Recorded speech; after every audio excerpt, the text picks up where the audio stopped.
welcome to the AutoToday YouTube channel and to another episode of the Magnificent India series with Hyundai. This time around, the lovely new Creta has brought us to, as some of you may have already guessed, Jaipur. And what brings us here? Well, for that you'll have to keep watching the video. And please do remember to subscribe to the channel and don't forget to hit the bell icon so that you get notified every time we go live with a video on AutoToday.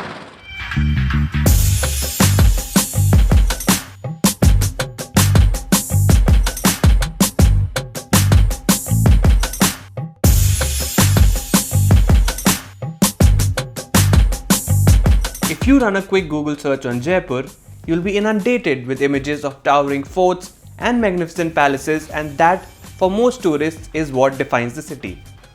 The likes of Amer Fort, Hawa Mahal, Jal Mahal attracts tourists from all over the country and the world, and we too, several times in the past, have found ourselves at these locations. But such is the depth of the art, culture and history associated with Jaipur that several aspects manage to fly under the radar of most visitors. Blue pottery and block printing are two such examples of centuries-old crafts that have become an integral part of Jaipur's identity.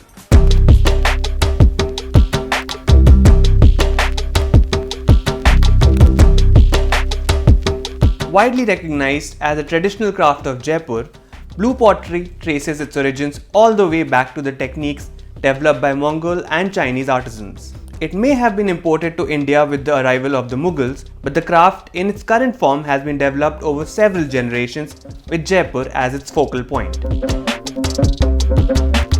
Durgesh Doraya, the man who runs the show at Jaipur Blue Pottery Art Center, was kind enough to talk us through the process. The blue in blue pottery refers to the blue cobalt dye used. Unlike traditional pottery, no clay is used here. The dough is prepared using quartz stone powder, powdered glass, fuller's earth or multani mitti, borax, gum and water. Compared to traditional pottery and ceramics, this art is far more complicated and requires way more skill to master. Also, as Doraya informed us, these pieces are quite fragile and only about 50% come out of the furnace intact. Durgesh Doraya's family has been engaged in this craft for 9 generations now.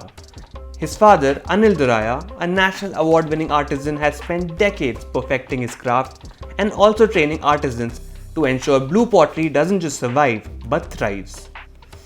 This art form has found plenty of admirers across the globe, including former US President Bill Clinton. Aside from everyday objects, we got a chance to take a closer look at some larger, more complex pieces that can take months to create. Certain examples are over 200 to 300 years old and are frankly priceless. On the other side of the city, past Jal Mahal, Hawa Mahal and through the busy streets of Jowri Bazaar, as well as some of Jaipur's most famous landmarks, is where we headed next with the Creta to the town of Sanganer. Over the years, Sanganer has made a name for itself as the hub of block printing. In fact, in 2010, Sanganeri block printing received the Geographical Indication tag. It is a mark of authenticity of sorts, certifying a product's quality based on its geographical origin. Engaged in this business for 4 generations, the block print company caters only to the export market, shipping fabric all over the world including Europe, Japan and North America. In very basic terms, wooden blocks engraved with intricate patterns are used to transfer ink onto fabric to create Sanganeri block print cloth.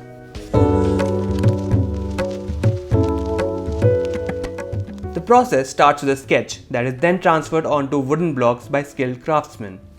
Often quite intricate, these designs can take several days to be transferred onto wooden blocks. Separate blocks are created for each color even if the pattern is the same, and each block can last up to 10 years.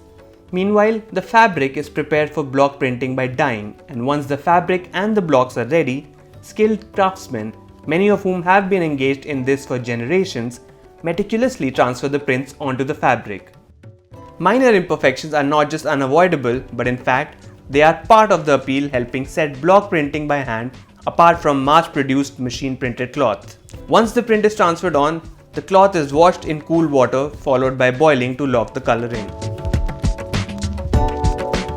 Two truly fascinating forms of crafts are a testament to the sheer depth of history, art and culture, not just of Jaipur, but India on the whole. We've got plenty more lined up for our Magnificent India series, so stay tuned and don't forget to like, share and subscribe.